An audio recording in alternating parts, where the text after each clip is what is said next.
This Week in History. It's me, Mike. And I'm Will. And the show is called This Week in History with Mike and Will. Should we start over? No. What we do is every week we pick a moment of history and Will researches it and then comes here and he's got 1 hour to explain it to me. Yeah. And now on a fairly regular basis, Will likes to center his history in Europe and in Roman times. Yep. And so I've challenged him to every so often do something from the 20th century. Yes. And here we are at the 20th century. This week we're doing 1933. Yep. FDR Fireside Chats. Fireside Chats. Ooh. We talk a little bit about a lot of things. Okay. A lot of bit about a little. Anything else you want to ramble about before we start the clock there, Will? Hold on. I gotta check. I don't think I have any I had a well actually from last week for Kublai. Yeah? He did a lot more stuff than I talked about. Oh. For instance, he Kublai Khan, last week's show. He really solidified the Mongol Empire. He expanded its boundaries beyond where his predecessors had. But also, he formalized a money system, which was a pretty big deal. I think he started dabbling with paper money. Okay. He really expanded the Silk Road, which was the most important trade route probably in history. And the smoothest ride. It's smooth like silk. It is not smooth. It's actually horribly treacherous and dangerous and took months, if not years, to cross. But that was one of his legacies, too, is he really helped build all this trade. And then I could have gone into more detail about that. But I was just mostly focusing on his death. There's so many things that he did do that it's hard to laser. Well, we can't fit everything in 1 hour, but we'll try. That's part of the Kublai curse, though. Is I'm forgetting things. And Kublai Khan episode we did record and it didn't work. Yeah, and then the last one I forgot a bunch of stuff. Yeah. Perhaps we're just destined to not know much about Kublai Khan. Maybe we shouldn't know much about Kublai. I could probably talk about Genghis forever, but Kublai is like the more successful. So as always, if you have comments or additional things you want to talk about or just conversational things you want to add in the chat, feel free. Or suggestions for future episodes. That's true as well. Always like those. People have asked already about certain things. Okay.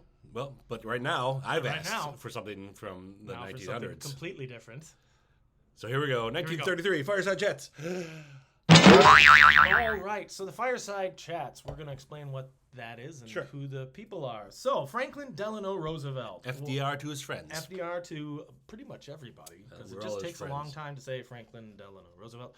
Mr. President to his wife, who is also his fifth cousin, once removed.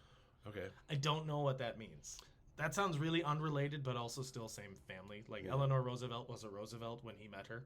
Oh. There was no name change. Oh. The Roosevelt family is massive. Okay. As is the Delano family.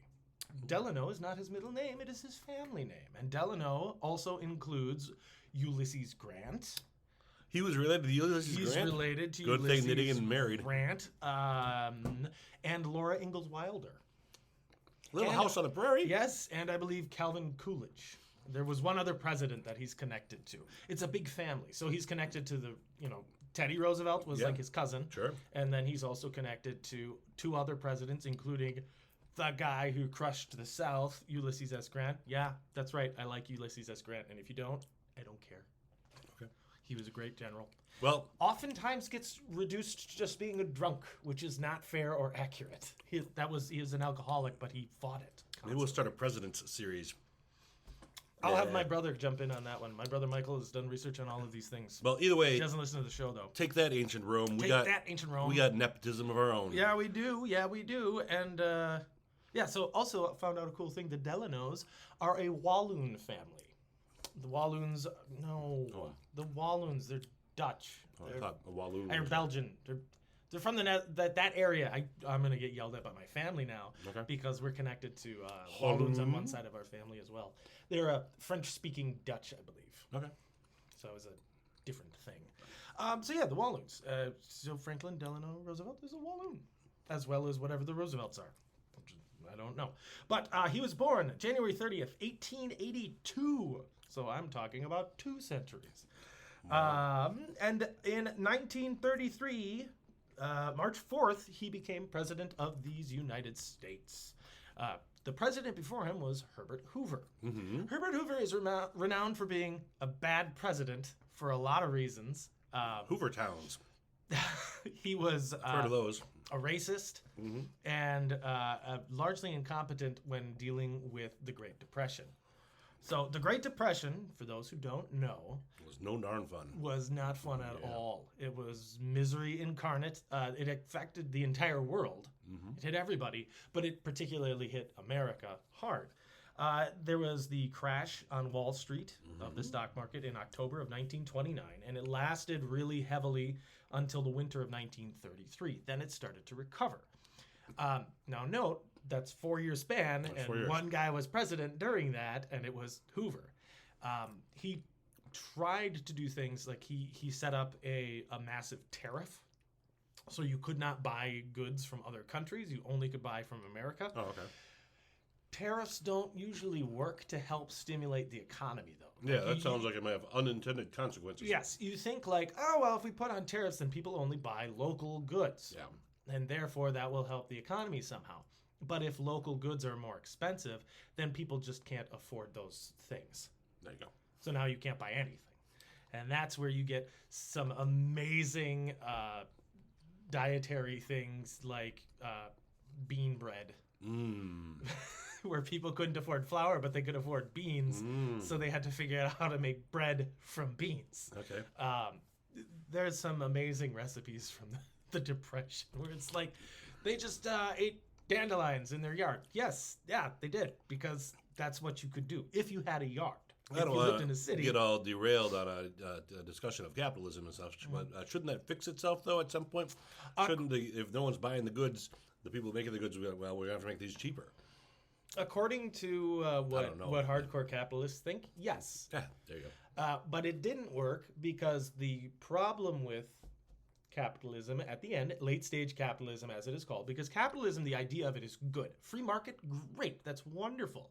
But late stage capitalism creates billionaires and the super wealthy, and then it turns into kind of, we've seen it studying history, as the same kind of a wealth gap as the feudal times of the Middle Ages, where the wealthy are incredibly wealthy and the poor are incredibly poor, and there's a very, very weak, small middle class that kind of serves as a bridge, and they get shunted aside, and eventually they're poor as well. So late stage capitalism creates the extremely wealthy who just care about maintaining their own wealth. And the more money they have, the less money is in the rest of the world. So if you have... Dragons. Correct. Yes, dragons. It's a great example. The dragon hoards its wealth and sits on all its gold. But if you took that money and dispersed it, then that stimulates the economy much better. My Socialism. Socialism. Well, my grandmother always said this, and she was born in the Depression time. She lived through that. She said, if you ever want to see the economy recover, you give $1 million to every woman, and they will spend it all on the family and housing. If you give it to the men, they'll sit on it and save it and hoard it and spend it. I always thought that was funny. Grandma was not some crazy socialist progressive. No, that's fine. She was just a woman who grew up in hard times, and she was like, no, the women who ran the households back then, they had to spend it on food, and so it's. I've said it before. I'll say it again. Women should run all the things. I'm fine with that. Yeah, I'm fine with that. I'm fine with that. Like, I'll do what they say. I'd like to be able to pick which ones, because if it's like, the 5-year-old girl, Sure. not her. Do you have a hole in your coffee? No, it's just Okay. it feels like Oh, you're concerned. And we have coffee everywhere.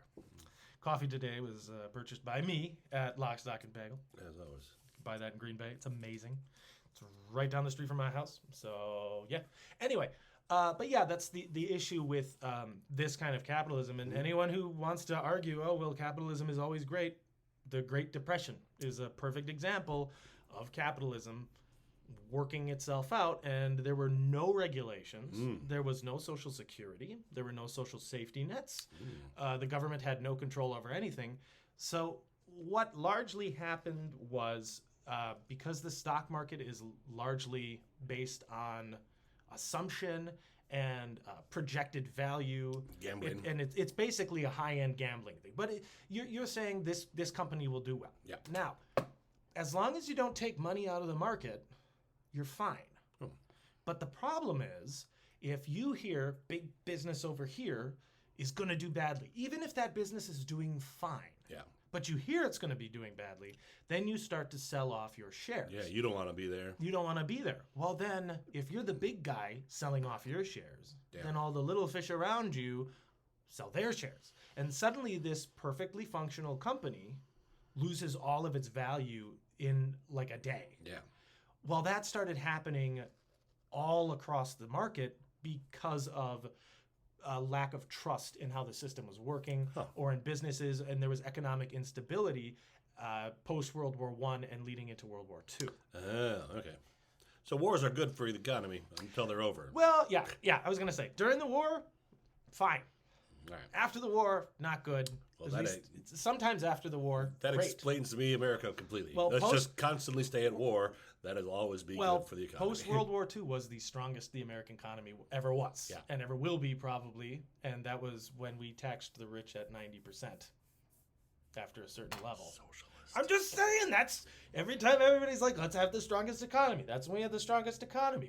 Everybody had like a house and a car and could go to get an education. You could have a family of 5, live on one salary. 2 chickens in every pot. 2 chickens in every pot! And we don't have that anymore, and go capitalism, yeah. I don't know if I have a pot big enough for 2 chickens, frankly. I don't think so. I think you have to partition them. Sure. If you part them out, I think you could. Or they could be small chickens. I don't have a very big pot. Not like a Costco chicken. Those are huge. That's like a turkey.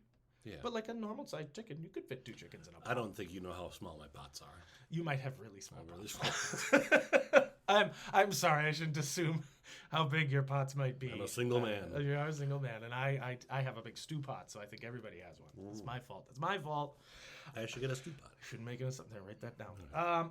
So we have all this economic instability, and one thing leads to another, and it is very much like dominoes. Modern day, we just had this happen with the Silicon Valley Bank in California. Well, it's also a global bank. Ripped from the headlines. Just collapsed. Yeah. And it was because, now this bank, a couple of weeks ago, was doing fine. Now they were gambling because they were betting all of their invested money on one thing. Yeah. And that thing... I rather than screw up exactly what it was, but it was highly dependent on federal interest rates. Now, to combat inflation, for whatever reason, the Fed said we're going to increase those interest rates. And that devalued everything that they had invested their money into and made everybody go, ooh, I don't like that. So billionaires started taking out their money from the bank. And when one billionaire did it, then another billionaire did it. And if you've seen It's a Wonderful Life...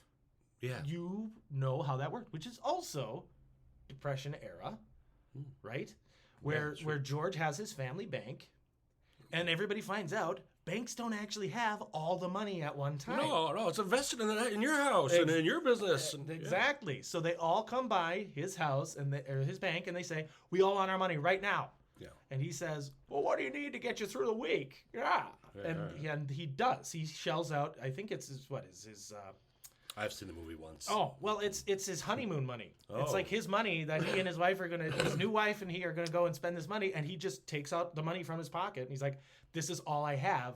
What a guy. I will give it to you right now, and you can go and do your thing. So Franklin Delano Roosevelt did the same thing. Franklin Delano Roosevelt does do the same thing. He's Jimmy Stewart in our story. Because, yes, if you have everybody just suddenly pull all their money out at the same time, well, yeah, the bank fails, because that's how banks work. That's how it's worked forever. That's not a new thing. This is like if we go back to like the Medicis. Yeah. That's how the Medici banking system worked. Back in the day, because all the banks in Europe were Christian institutions, you could not lend money at interest. That's a sin. Yeah. What happened to that? Jews also cannot lend money at interest to Jews, but they can lend money at interest to Christians. And the reason that they did lend money is because Christians were like, well, I can borrow money from a Jew and it's not violating the law. And Jews could not own property, but they could have coin. Okay. And also, the Christians would just beat them up and take their coin half the time.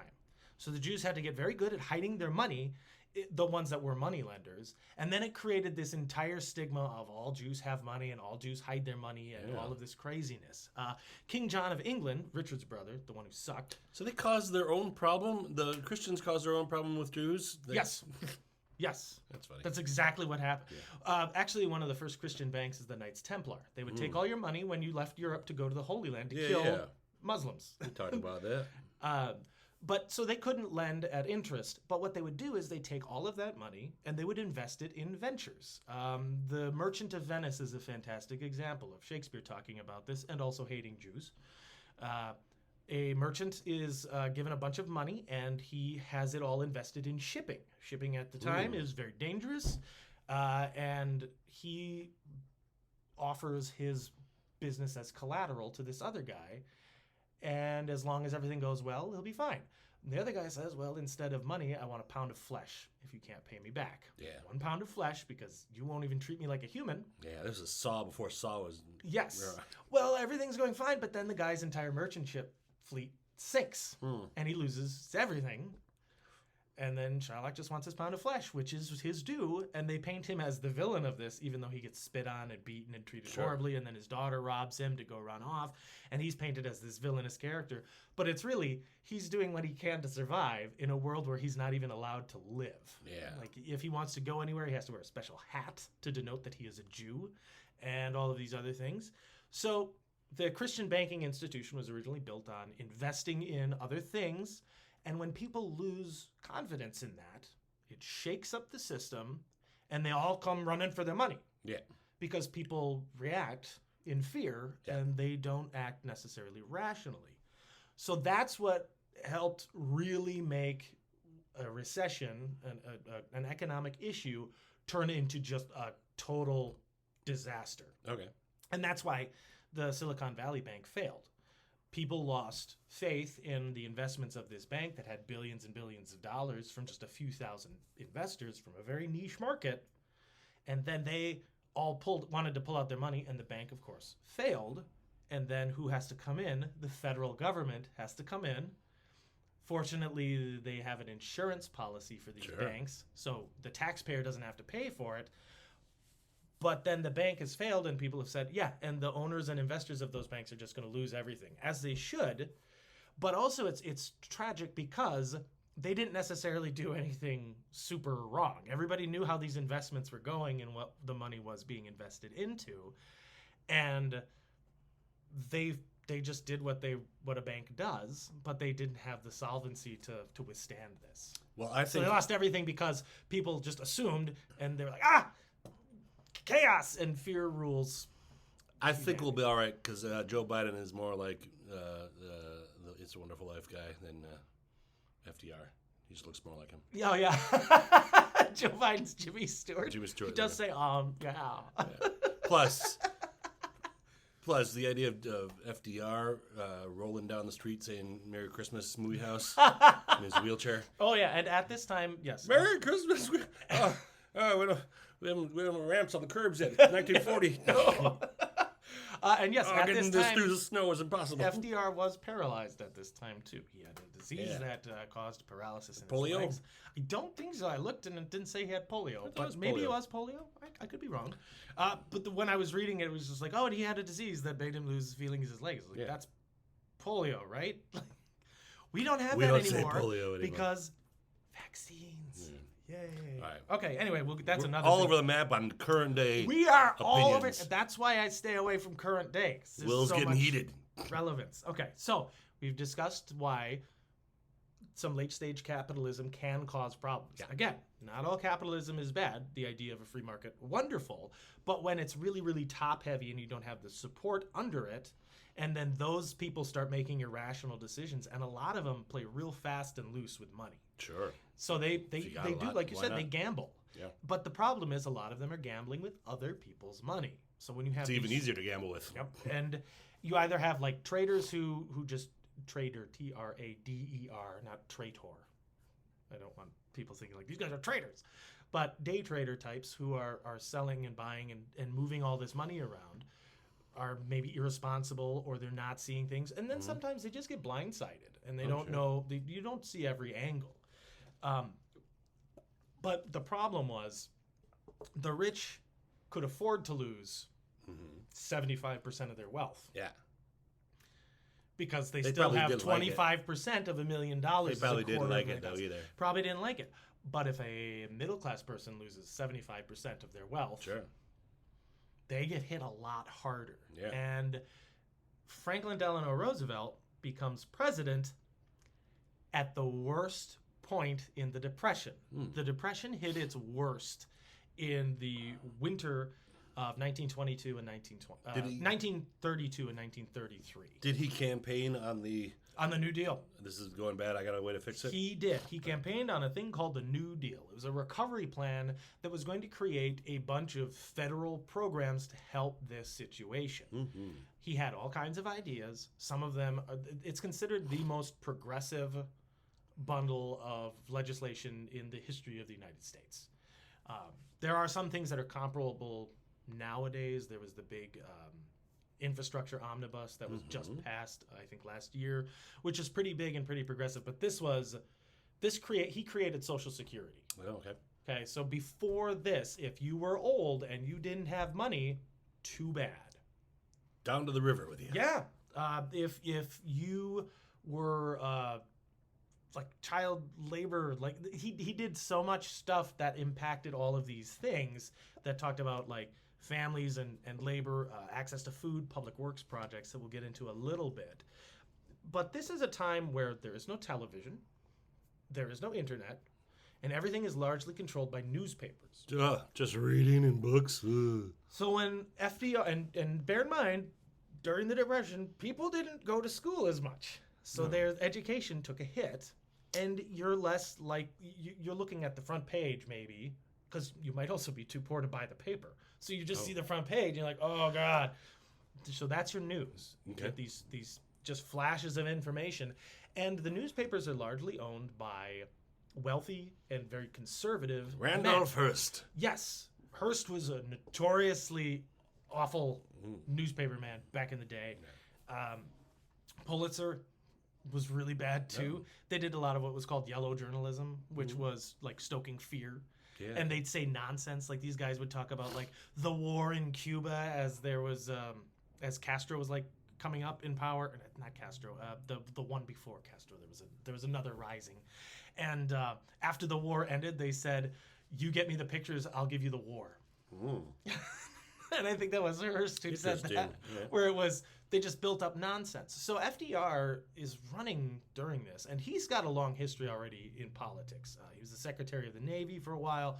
He was a governor of New York. He's seen and done a lot, and he's a Democrat. And this is at a time where we have a modern view of Democrats and Republicans, right?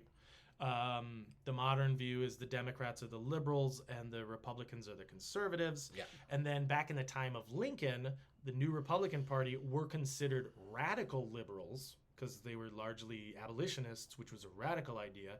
And the Democrats were the conservative slave owners a lot of the time, or very much the pro-slavery faction. Yeah. Now, into the 1930s, things have evolved a lot since then.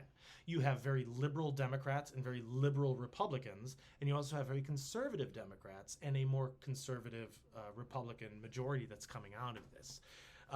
Eventually, we see what was called the Southern Shift or the Southern Strategy in the 1960s, where almost every single white Republican or Democrat switched. They were the Dixiecrats, and they became Republicans. They actually just stopped running on Republicans. That was in the 60s? That was in the 60s. But we start to see it now during FDR's time because we have what's called the Conservative Coalition.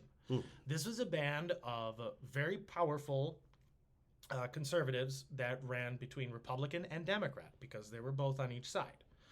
And they felt that, so they were conservative about certain things and progressive about other things. So in the South, the Democrats were all about social programs for farmers, but against any kind of social program for cities.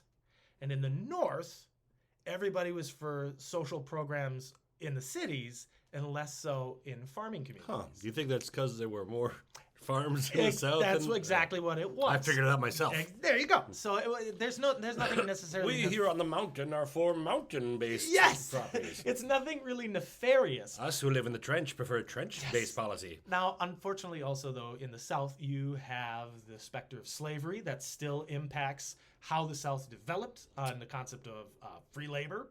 And a very small class of very, very wealthy people. And some of these senators at this time are descended from plantation owners who, to a person, owned people and thought that was okay. So you do have I tell you, times was better back then. you do have a very hardcore, They would say, racist group of people involved in this.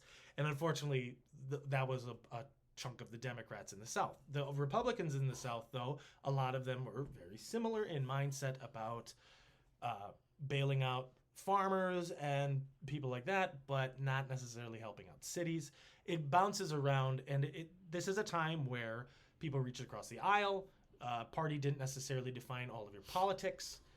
Nowadays, we're really divided, obviously, along party lines. It's almost universal. You're this side or you're that side. Yeah. And there's not a lot of discourse. And some people on the sides are getting very extreme. Yeah. We literally had somebody promote the idea of an Anglo-Saxon party, which is about as racist as you can be. So you don't want that. I'm trying to think of somebody on the left side of the spectrum who does that. We don't have any communists, so we have a not that will tell you they we are. have a democratic socialist, but he's actually surprisingly, like, his policies are well loved by about 70% of Americans. So I'd say that's not extreme at all. Personal politics aside, I'm just saying that's the statistical numbers. Sure. People want a living wage and, not having the billionaires run the world. Yeah. Which I think is fair. Yeah. So FDR has to run this kind of a gauntlet between the concept of liberal Democrats and the few liberal Republicans that are left, and this big conservative bloc that's really like conservative about certain things and progressive about other things. And he inherits the biggest economic mess in history because this is the worst case it's ever been. Yeah, but he knew he would get one. He was running for it. He was running. He was like, but he had an idea. I don't feel bad for him at all. No. Fortunately, he actually knew what he was doing, apparently. Oh, good. Because the worst of the Depression is in 1933 in the winter. Mm-hmm. So not the winter of 32 to 33. So that's December in 32. Yeah. January 33, and then he becomes president in March. So the very start of the spring, the very end of that, and he comes in with the New Deal. So now he gets to run things, and he hits the ground running. So he takes office. Metaphorically. Hits the ground rolling. There. Will be nice. I will never not make a joke about FDR being in a wheelchair. That's terrible. It is. Yes. I agree. So he becomes... And if he's around, he can punch me in the face. Well, he probably would. All right, good. There was that Barry Bostwick movie where he played FDR, American Badass, and he's got like machine guns and missile launchers in his wheelchair. Haven't watched it. Looks amazing. Yeah. So March 4th, he becomes president. So and by March 9th, he creates the Emergency Banking Act. And he pulls a George from It's a Wonderful Life. He pulls a Jimmy Stewart. Yeah. He closes the banks. Oh, no. All of them. That seems like a scary thing to do. Because it gives people a cooling off period of like 5 days to not pull out all of their money. Oh, okay. Plus the bankers get the day off. Well, hopefully the bankers are doing their jobs going, okay, how do we get enough money to help these people get through a thing, but also maintain our investments? 1 day off. Exactly.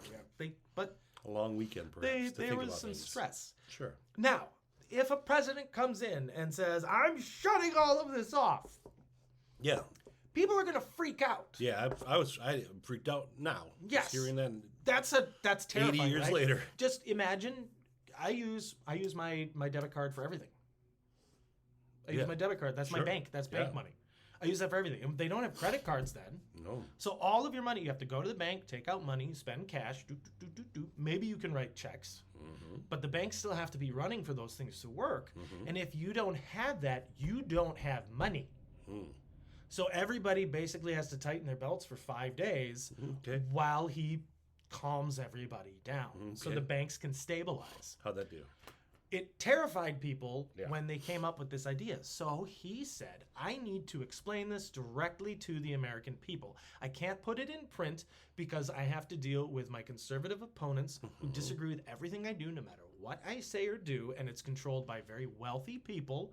So, and who knows what they're going to print? And who knows what they're going to print? Because everything that went into newspapers at this time. Now, there was a time where we had the Fairness Doctrine, which mandatorily, that it was a rule that you had to have both sides of a two-part story.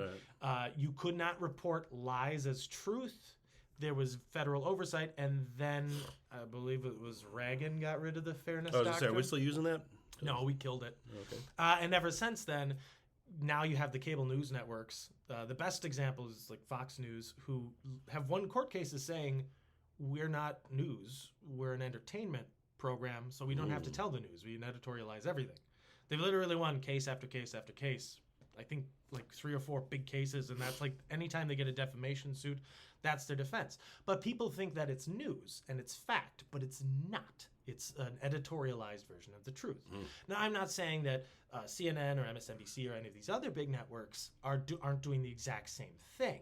But their defense has never been, well, we're only here for entertainment. Yeah. And if you reinstate something like the fairness doctrine, then both sides of these things wind up having to be much more moderated. And less entertaining. And less about entertainment. Because the news should not be about entertainment. You know, you always see, there's the Don Henley song.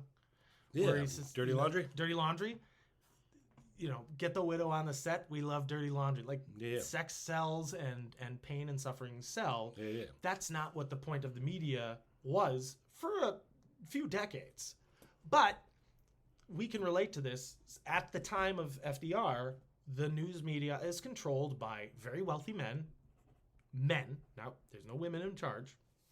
And they have a very conservative view towards their money. And they want to maintain their money no matter what. So I bet most people have a fairly conservative view towards their own. I think a lot of people do. So FDR is like, I cannot let the media of any kind have this and take my words because they'll take it out of context, or they'll take one sentence and then they'll say this. And now, this is not a bad idea.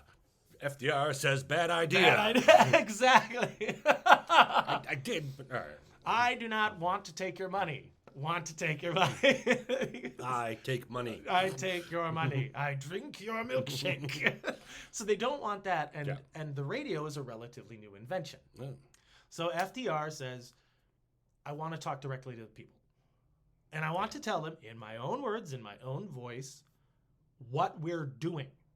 Total transparency, and I will explain the reasoning behind this. So he gets together with some of his advisors, and he decides we're going to use the radio. I want to get the quote from. Now, how many radios were there? Like, was radio had been around for a little while? Radio's in millions of homes at this point. It's in cars. Is it in most? But most people who have a home have a radio. Okay. Or they have a place where they can go to listen to the radio. Yes. So whether it's a pub or a family gathering place, a church, that was a big thing. Town halls. Right. So people would go and listen to the radio to get their news. When did that start happening? Oh, that I knew that. I forgot one thing. Right. Let's check. I don't know. Let's check. I mean, I'm assuming sometime between 1900 and 1933. Yeah. So I believe the earliest concept of the radio is in the early. Use it during the war, World War I. There was, yes. So it was in the early 20th century that it really started to become like a thing. Right. And I should have looked up exactly when. Well, I know that Marconi changed the mambo. Yep. Don't you remember we built this city? Yes. So Stephen Early was Roosevelt's press secretary. Yes. And he said of the radio, it cannot misrepresent or misquote. It is far-reaching and simultaneous in releasing messages given for transmission to the nation for international consumption. There we go. Everybody can hear it. Yep. Everybody can hear it from the horse's mouth, and we're good to go, and it won't have somebody else saying things. So for a little while, media could be trusted. Yes, because it's just the guy saying the thing. Right. That's why when you get like sound bites. The case now. But No, because you always, in the big media stuff, it's always sensational. Yeah. So, sure, you can take like an entire speech a person says, and you can look at it and go, that's horrible. But also, if you only take like the sound bites out of it to say that's horrible, well, then everybody can say, well, you only took those sound bites, then without context. Now, sometimes the context is awful. And you're like, well, I listened to the entire 10-minute speech and it was just awful. Or, you can just be like, oh, well, yeah, you took one sentence of something somebody said and it's horrible. Yeah. So we have to have context for these things, and that's what FDR wanted, was context, and he wanted to have everybody be able to hear what he actually Now, to be would sure, say. also, this is just, I mean, I don't know. I'm not to be a devil advocate one way or another, but this would be propaganda on one level. Yes. It is utilizing the media to get your message out. One criticism that was from the New York Times in like the 1950s was that this is irresponsible. Mm-hmm. Now, of course, the New York Times is pissed at this time because they're not the ones able to take an editorialized version of his words and use them against him, because the Times was a thing at this point, at this time. Sorry, I'll leave the puns to you. But because they got left out, they got iced out. Yeah. They didn't get to, sell the idea of what he we said. had invented a radio. And he deliberately did this to like undercut them. So of course you have to take this into consideration, that their editorial on him saying, I don't want editorials on what I'm saying, of course they're going to be bitter and criticize it and say, well, it's just propaganda. Yes. If you have an irresponsible or biased party telling you just their side of things, totally. This could have been, I mean, I hate to invoke the law of anytime you bring him up, but Hitler did the same thing. Oh. Hitler would do speeches, and he would tell everybody how it was going to be, but the difference is the desired effect. Sure. Well, that's FDR always the case, is trying, right? So FDR at this point is trying to calm people down, not rile them up. Hitler's everything was about riling people up and focusing on their fear and amplifying it. FDR focused on the fear and de-escalated. Wow.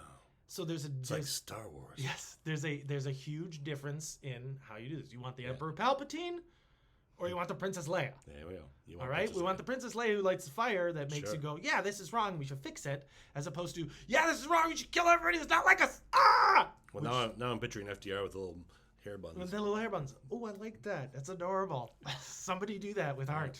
Somebody who's an artist who watches this, do that. FDR in his chair with blasters and little Princess Leia dress. Yep. So yeah, you have like this response. There's a moral responsibility, and that's why we live in a weird time where we don't have a way of mandating a moral responsibility. We very recently had a president who did not care about societal norms and what we would normally consider like a moral responsibility of not firing up people and getting upset and angry and making threats and all this other stuff. You had this concept of the president should at least be there to try to calm the people, not fan the flames. It is difficult to pitch that you should be a calming force as a leader when being a riling up force works real well. Yeah, it does. It does. And you see that like there's a difference between being like a demagogue who's and FDR wanted to be able to just sit down and calmly talk about things. Yeah. So that's what the phrase fireside chat was created after this. Within his lifetime. Like it wasn't like after he died. I think it was by the second fireside chat. But the idea was we just want it so that it seems like a conversation between FDR and one or two other people at his like fireplace after dinner. Yeah, and they're just sitting and talking.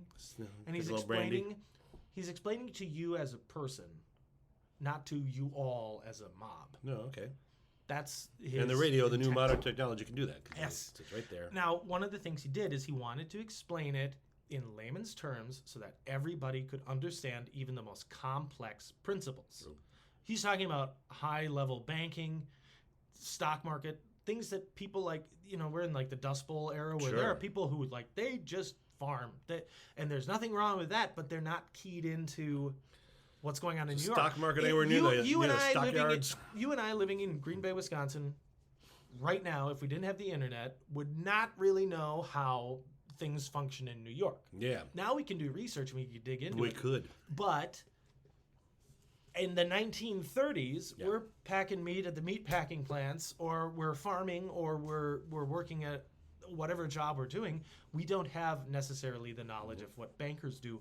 Even our local bankers wouldn't know how high-end banking works, where you're dealing with billions of dollars. This is back when we had billions, not trillions of dollars. So we have all this madness going on of just nobody knows how any of this stuff works, and FDR wanted it simple, not stupid, not talking to the least common denominator of and treating people like they're dumb. Yeah. But elevating everybody that is below a certain level and bringing everybody up here down to a middle level, so everybody's understanding. 80% of the words he used are in the 1,000 most commonly used words in English. Oh, that's how they did the Cat in the Hat book too. Oh, is it? Not the exact way, but they gave him a list of words, simple word, preschool and first grader words, whatever. And he said, "Okay, I'll put a story together with those words." Oh, with brilliant! Simple words that the early education kids. Yes. Know. So yeah, it's a Same little idea. It's a little beyond that as far as like the layout of the sentences, and those 20% of the other words are Sure. We now need a picture of FDR in a Cat in the Hat. Cat in the Hat. That's right. I think that's easier. That's right. Little hat. I like that. So he wants to explain to people in common parlance. He used common turns of phrase at the time, the ways people talked. Hey, how you doing? And it was funny. It's me, FDR. Well, I was actually reading that people in the Midwest normally hated how East Coasters talked. Sure. Well, And uppity sounding. FDR has a way of speaking that's very unique. Today is a day that will live in it. He's got the whole. He's a New York guy. It's a blue blood, like what do you call those? Like people on the East Coast, or Yeah, it's it's kind of that New England thing. New England. That's And the Midwesterners didn't typically like how those guys talked. no. But no, they we would don't literally like that. be when he would do these speeches, you could go down the side of the road and the cars would pull off to the side of the road and everybody would stop and turn on the same radio station. You could walk from car to car to car and not miss a word of what was being said because everybody was hanging on what the president was saying. Here's that brand new hit by FDR. And they would say like, this is the only time I can listen to an East Coaster speak. Oh, okay.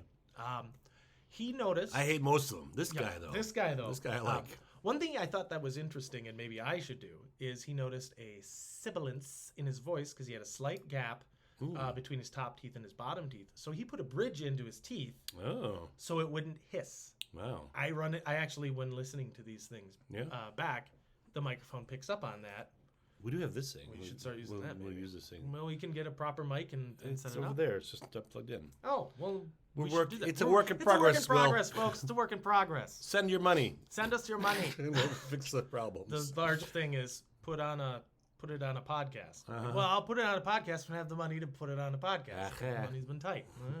Also, if you know where to send, like the best hosting platform to use. Oh, sure. Let me know because I do want to set that up. Okay. I just don't know which hosting platform to use most conveniently to spread our message of history across the ages like FDR. Sorry for interrupting our history with a little pitch for ourselves. A little plug. But yeah, so what FDR would do is and this is the first Fireside Chat actually that he did was while he was in New York as a governor. Oh, okay. Apparently, before he was even the president, he had done something similar. Okay. But his first presidential one was on 12th of March. So was the first one then done just in New York, like I believe so. radio? Yeah. And so this is a national. And this is a national one. So the Emergency Banking Act was on March 9th. His first speech was 3 days later on March 12th to explain this is what's going on. Now, I maybe would have released it because it didn't enact right away, but he was explaining this is what's going to happen. It's going to happen.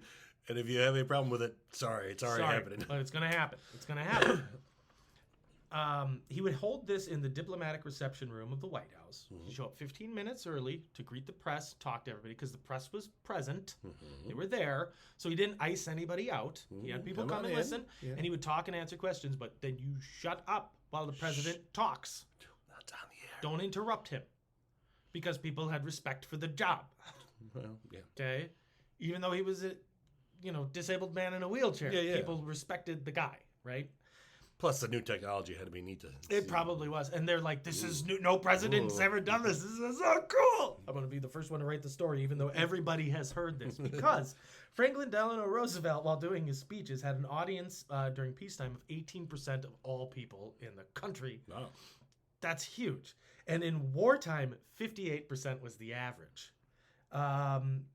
He had 6 62.1 million people listening to him on December 9th, 1941, 2 days after Pearl Harbor. Oh, well, we want to Because check people in. wanted to know what was going on. What? But 62.1 million. That's today That's some a good Nielsen fifth ratings. of our population. Yeah. So at the time, that was the 70. That was like 79%. That was the Hooper rating, which was the radio ratings. Okay. That's the highest the Hooper rating has ever been. Nobody's ever gotten higher since then. They haven't done it, I don't think, recently. I don't think the Hooper rating is a thing anymore. No, not since he was on Sesame Street and then passed away. Was that Mr. Hooper? He owned the corner store. Oh, I don't think. Oh, it's before your time. I'm sorry. Well, Gen X, not Gen X. Yeah, Gen Whatever X, he is. Gen Who cares? Y, Gen Y, Yeah, Millennial. who cares? Millennial, Gen Y, and then Gen Z is the kids today. Kids today. Okay. I'm an elder millennial. Okay. It's the very end of it. FDR, though, people think like these fireside chats were like a weekly occurrence. Yeah. They didn't have a weekly occurrence until Reagan would do his weekly talk. Oh. And the reason why is FDR said, "The one thing I dread is that my talks should be so frequent as to lose their effectiveness. True. Yeah. Every time I talk over the air, it means 4 or 5 days of long overtime work in the preparation of what I say." Yeah. So he's not just riffing. No. Actually, I cannot afford to take this time away from more vital things. I got president to do. I think we should avoid, or must avoid, too much personal leadership. My good friend Winston Churchill has suffered a little from this. Nice name drop. Yeah, right? My good friend. My buddy was a girl. Good old Winnie Churchill. But no, Churchill did actually have problems with that because he micromanaged. And people had issues with this. Okay. He's a very effective leader, Yeah. but he did everything. So he burned himself out pretty badly. Yeah. So FDR does not want that. He wants to engage the people and keep them calm, but not have it become run of the mill. Okay. Because nowadays, when the president speaks, how often do people pay attention? They Yeah. care a lot more about American Idol True. or the Bachelor or whatever horrible reality TV show is out. I hate reality TV. Or whatever Marvel movies coming out. Sure. They want to be entertained. Then they want somebody else to tell them what the president said so Right. they can be mad or happy depending on which side they're on. Yeah. It's a lot easier. They would like their bias confirmed. Yes, and that's what so many people want nowadays is confirmation bias. Back then, because they were going through a lot of stuff as a country and everybody was like on the same page, like, I just want to know what's going on. That's not to say FDR didn't have critics. Like his first time running for president, he won overwhelmingly. And he won overwhelmingly and he won 3 times. And they only did term limits after he died in office. But otherwise, he would have just kept being the president until he died, like no matter what. So he did. So he did. Yeah. But as far as he knows. if he would have lived another 20 years, he probably still would have been the president. Sure. Like he was extremely popular because he was very transparent about what he was trying to accomplish. And he stepped up in the worst times in American history in the 20th century, as far as the post-World War I and the Depression and World War II. These are international crises. And he was able to effectively lead by speaking to people, but also coming up with good policy and working with these different factions. Now, because of him laying out what was happening, it also required Congress to be kind of on their best behavior at the same time, to actually work and efficiently. I told everyone what you're doing, Congress. You better do it. Yeah. Like they were happy to put their name on things and then have him explain it because he was a good explainer. He never came on and just said, well, Congress sucks. He would come on and he would explain what was happening. So I have the list of all of his speeches and I'll kind of go into each part of it. Okay. So his first one was the banking crisis, which we talked about. Yeah. I'm closing the banks Just for a little bit. so the banks can get their stuff together. And then you guys can all come in after and it will be business as usual and everything will be fine. But here's what's going to happen. And it has to happen because if it doesn't, all the banks fail. And then everybody loses everything. No one can have fun. And we're all on fire. Okay? Next, so that was 12th March. Now, May 7th, same year, he outlines the New Deal. Hey. Now, in the New Deal, we have quite a few new creations of his and also of Congress. So it's not just FDR doing executive orders. He did quite a few, but he was able, like I said, because conservatives and liberals weren't necessarily fixed to parties. Even nowadays, we have people we have certain Democrats who are conservative. Yeah. Joe Manchin of West Virginia is very conservative because he's from a very conservative state, so Yeah. he leans that way. But he caucuses largely with Democrats, Right. or And surely independents. yeah, and Bernie such like. Sanders is an independent. He's the only independent senator, but he caucuses largely with Democrats because he's the most progressive, so he caucuses with the progressive people. I can't think of a single liberal Republican right now who's like a progressive I Republican. bet if you would talk to hardcore Republicans, they would tell you all the people who they don't like. Yeah, that's fair. That's fair. Okay, so anybody they don't like Right. is a liberal or I believe, a rhino. I believe that a rhino, yes. Rhino, Republican Republican in name only. Yes, I yeah. believe. As opposed to, having a nuanced view of things or being like a centrist. No! Oh, okay. No! I'm sorry. I didn't realize it was an emotional issue. Things are black or right or wrong. Yep. There's no yep. gray. And that was the thing. Not everything is black and white. There's nuances. So he was able to get the rural, Democrats Okay. to work with his rural Republicans to help rural people get stuff done for them. Don't care for the word rural. Well, rural. People who don't live in a city. No, I know. It But just it the way sounds it sounds like weird. Rural. It's Rural. the 30 Rock thing, the rural juror. Rural. The rural juror. Have you Sounds seen just that? no, I haven't seen that. No. Either way, it just sounds like you're being lazy. Yeah. And that's Rural. not fair because rural people are farmers. I That's know. not. Oh, no. That's not easy work. I just so, meant yeah. But you yeah, sound right. lazy. I sound lazy. Rural. Rural. I'm trying to think of another way to say that. Nope. People who don't live in cities. It's the word. Rural is Rural. fine. It's just a weird word. It is a weird word. So part of this was the New Deal recovery plan consisted of creation of all these new programs. And some of them were the Civilian Conservation Corps, which I believe is sure. getting the civilians to Conserve. conserve, work in Nature and forestry such. Yeah. and Yeah. fish and game. Yeah. Um, Nature stuff. Yep. He had the Works Progress Administration, WPA. the Civil Works. Building. Is that building like the theaters and stuff like that? I think so. Like like the theaters.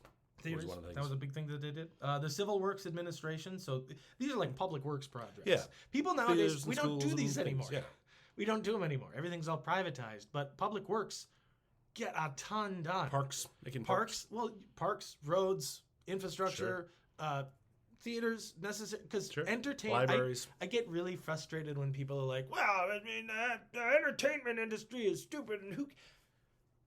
At the end of your day of working, you Yeah. deserve time off to relax. However that is, whether it's having a beer at the pub or checking out a movie or sitting on your couch and watching a show or leaving town on a vacation. Mhm. God forbid!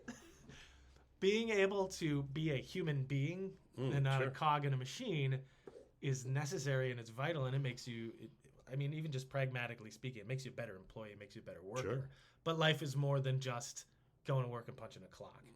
And when we encourage that as a society, we see this immediately starts recovering the depression. We immediately come out of misery and despair and awfulness, and for 4 years the economy builds up and gets stronger. But the economy is this nebulous term of supply and demand and the stock market, but the economy really boils down to the average person. The friends you make along the way. It wasn't the destination, it was the friends we made along the way. That's a depression story. But no, it is. It really is. It's the economy is affected by if I, as a person, make X amount of dollars a year. Yeah. Let's say, I think the median income in America is $42,000 a year. Most people, in Wisconsin, that's a decent living. That'd be great. In New York City, that's not great. But the majority of people with that kind of money, they spend every penny of that. Yeah. You don't save much of that, you spend it.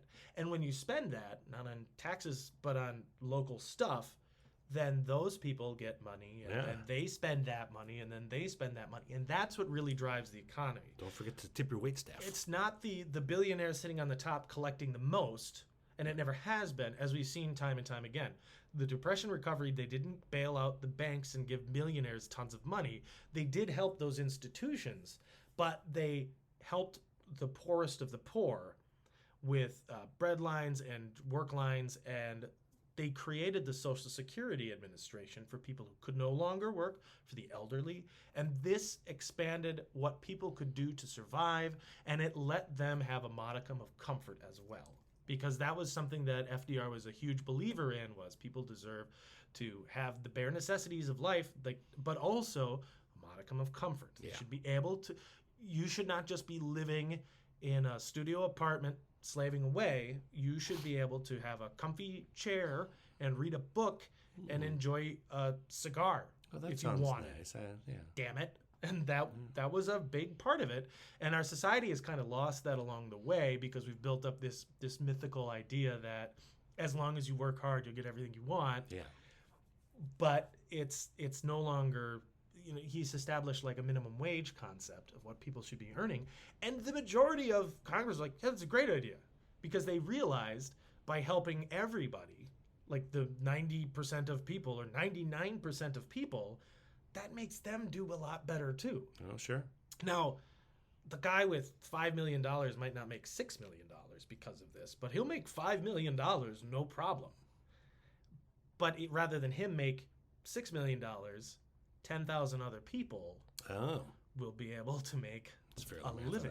Okay. I mean, the math isn't right on that, but it's, I don't know the math on that. But it's what helps one person make their extra chunk of money would actually help thousands of people survive. Sure. So this is the concept that he builds around. So he's building this New Deal program about we're going to help the lowest of the low and the poorest of the poor, but also the middle class and everybody else, and we'll all rise. And at this time, even millionaires are like, I could lose everything if I sneeze. Yeah. So, but they already lost a bunch. Yep. And again, a lot of these guys lost everything, but some of them, I mean, they've lost 6 fortunes, made them back.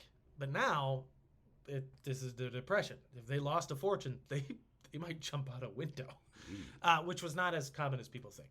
It wasn't like there was just raining bodies on Wall Street. One guy jumps out a window. Yeah. And then they're like, everybody, get an umbrella made out of steel because they're jumping. I mean, it's a big deal if you were the guy on a little peanut cart at the bottom. Peanuts and, another peanuts banker. And a banker. Get out of my nuts, you crazy bastard. All right, so same year, Monday, July 24th, 1933, he has does a spiel on the National Recovery Administration. Now, what's cool is the first 2 are recorded. So those are actually in the National Archives. Oh, nice. Which is really cool. Then the next 3 are not recorded. Someone forgot to press play and record. October 22nd, same year, he does economic progress. So this is how we're doing, guys. This is we've done this and we've done that. Thursday, June 28th, 1934. So quite a chunk later. Achievements of the 73rd U.S. Congress and critics of the New Deal. So he discussed so all you guys saying this is bad, this is everything we've done. So look at. He just literally does like a side-by-side in real-time comparison of this is what the 73rd Congress has done. Here are the bills we've passed, and here are the things that we have accomplished. Now, you guys who criticize it, come at me. This is just reality. Come at me, son. Come at me. September. I'm FDR. I'm crazy. Yeah. September 30th, 1934, on government and capitalism. So he's explaining how they work together. Because a lot of people think to have capitalism, you cannot have any kind of government interference and that the capitalism should just run. Now, again, if we had that happen, the Depression would not have ended. The economy would have fully collapsed permanently because the government had to step in. Yeah. Again, another example, this new banking crisis that happened at Silicon Valley Bank, if the governments in the UK, in America, if they had not stepped in to say, yeah, we'll insure your money, you'd see all these billionaires, something like $58 billion just gone. Tough luck. Tough luck for you guys. That's thousands of startups just gone and maybe 100,000 workers, just no money. But hey, all you just have capitalism, no socialism, no government. I mean, part of me does want to see what happens. I kind of do too. Just let the banks fail. man, That's let it go, great. man. The only problem with that, though, is the people who suffer are not the billionaires who caused the problem. Sure. It's the average American citizen or Yeah. global citizen who suddenly loses their Yeah. everything. Yeah. So, I mean, it's a part of me. well, yeah. It's like there is a part of me that's just like, no, let it burn. Let it all burn. Let's see. Next, he has the Works Relief Program and the Social Security Act from April 28, 1935. Then on drought conditions, farmers and laborers, September 6, 1936. I know I'm out of time. I figured the clock is off a little. Just keep talking. I'm just going to keep talking. Tuesday, March 9th, 1937, on the reorganization of the judiciary. Now, this is a very controversial subject. FDR was having problems in Congress, so he wanted to expand the Supreme Court from 9 justices to 15 and then pack it with liberal justices. Oh, well, that does seem... That's shady. It does seem a little shady. That's really shady. Now, I'm a very big proponent of the Supreme Court being a separate entity and all this jazz. Sure. Problematically, though, we run into lifetime appointments where yeah. sometimes a lot of these guys get appointed politically, and they're awful 30 years down the line because they have no idea how the world works anymore. Yeah. So I feel like the entire concept of a lifetime appointment that the American people don't vote on, I'm 100% against. Yeah. I hate that. I think that's horrible, and I don't think that should exist, and I think we should rotate justices because, honestly, just like the concept of term limits or age limits, is the older people tend to they get more fixed in their ways, or maybe they don't pay attention to the newfangled things that are coming out. Sure. And that's not ageist to say at all, because we can see it again in the Supreme Courts, is that a lot of these people are detached, or they're going back to the way things used to be 30 years ago. You need them. Any sort of lifetime event is, And Thomas Jefferson was a firm believer that every generation you need a turnover within the government, and it either needs to be peaceful or violent. Now, I hate quoting Thomas Jefferson because he was a racist who raped his own slaves. But he's always the founder that everybody talks about, and he wrote the Declaration of Independence. That was one of the things he said. So we have what I think the most controversial thing that FDR did was Tim explaining, well, I want to have the courts back so I can do what I want. That's dangerous.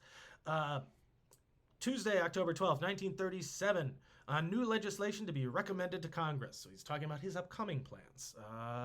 Sunday, November 14th, 1937, the unemployment census. Thursday, April 14th, 1938. Now, after 4 years of doing better, we hit a recession. And he explained, this is what's going on, so don't freak out. We're not going to call it depression ever again. We're just going to call it a recession. Really close. Or an extended recession. Really close. Friday, June 24th, 1938, he talks about party primaries. Sunday, September 3rd, 1939, the European War. So this is not yet called the World War II. Well, we didn't call it. We didn't call it that. They World War I at this time still called the Great War. Sure. They're not expecting to get involved. America is super isolationist. Conservatives at this time are very close to borders and don't deal with anybody else, which in a world doesn't work anymore. This whole concept of we have to isolate and globalization is bad. Dude, we have the internet. The globalization's here. We're all over the world. And trade is the lifeblood of a country. That's what makes everything function is trade. We trade ideas, trade people, trade goods and services. That's huge. Even if we had a totally money-free utopian society, man, if we're not trading goods and services and ideas, then everything stagnates and dies. So you need to do this. So we're at this time where we're not going to get involved in the war. We really don't want to be involved. It's really scary, and we're just watching this happen. September 3rd, 1939, on the European War. Sunday, May 26th, on national defense. So now people are getting nervous. What are we going to do if we do get attacked? Oh, this is what we've got. Sunday, December 29th, 1940, the Arsenal of Democracy. I should have looked into that one. It sounds really impressive, but it's highlighted as its own thing. But he talks about what we as free societies can do and what our responsibilities are. May 27th, 1941, announcing unlimited national emergency. There's a national emergency and it's not limited. And I believe that was when he was explaining that if he says it's a national emergency, it's a national emergency until he says it's done. Oh, okay. We're not done till I say we're done. Yes. Well, and it makes it so that he doesn't have to keep signing a thing. Sure. And then going through Congress and going through Congress and going through Congress. It was Yeah. like, the recession's in and it's not over until it's over, and we're going to ride this puppy out, and until then, bada boom. That's what he said, bada boom. Sounds like it. There was September 11th, 1941 was the Greer incident. I think the Greer was a ship. I don't remember what it was. Tuesday, December 9th, 1941 was declaration of war with Japan. So now that's when we joined the war. That was after they attacked Pearl Harbor, killed thousands of Americans, and it was horrible. And Monday, February 23rd, 1942, the progress of the war. This is how things are going. Or no. Tuesday, April 28th, 1942, our national economic policy and sacrifice. Monday, September 7th, 1942, was inflation and progress of the war. So he's reporting on this is what's going on, man. Monday, October 12th, 1942, report on the home front. Sunday, May 2nd, 1943, on the coal crisis. So during the war, there's still all this other stuff he's having to juggle around and go, stuff's going on, folks. Yeah. Wednesday, July 28th, 1943. Great news. The fall of Mussolini was a fascist piece of crap. Watch out. That fella down there. Wednesday, September 8th, 1943. The armistice with Italy, because Mussolini's dead. Yeah, freedom. And the third war loan drive. So they needed loans, and there were war bonds and all this support. This is at a time where Americans were like, life sucks. Let's all pile together and work together and push through and not whining. This Friday, December 24th, 1943, was the Tehran and Cairo conferences where they were discussing was the leadership getting together and talking about the war moving forward and then the impacts within the Middle East. Tuesday, January 11th, 1944, was the State of the Union. Monday, June 5th, 1944, was on the fall of Rome. Ooh. And then Monday, June 12th, 1944, was opening the fifth war loan drive. Now, FDR passed away in April 12th, 1945. So less than a year later, he passed. And he did not live to see the end of the war. But we can assume that at some point he would have been able to report on that as well. Sure. The legacy of this is that we have this very open concept of the president addressing people directly and at an intimate level, like a friendly level, not standing behind a podium separated. Yeah. He's part of the group. He's been criticized for this from some circles, but overwhelmingly the concept of him being able to just talk to the people, especially during times of crisis, is hugely important. And he never split it by parties. He might talk about Congress that way, but he never talked about the people that way. So all American people, we're all part of this together. Anytime you deal with a president who divides up the people into us and them, you start running into like serious issues. That's the precursor of fascism, is to other people. Yeah. And when you're the leader of the country, you're the leader of the whole country, not part of the country. Right. And that was the thing that no matter even his greatest critics at the time, people respected FDR for his ability to do that, to see the bigger picture, and also to be able to get down and work with people in solving these problems. Now, again, the controversy with like packing the justices, that could have been a strong arm tactic to be like, you guys get in line or I'll add justices. But that is a dangerous step forward, because then the other guys do it, and then the other guys do it, and then the other guys do it, and then they just do that throughout history, and that's not great. But yeah, that is Franklin Delano Roosevelt's Fireside Chats. I went over this week. I don't care. It's really cool stuff.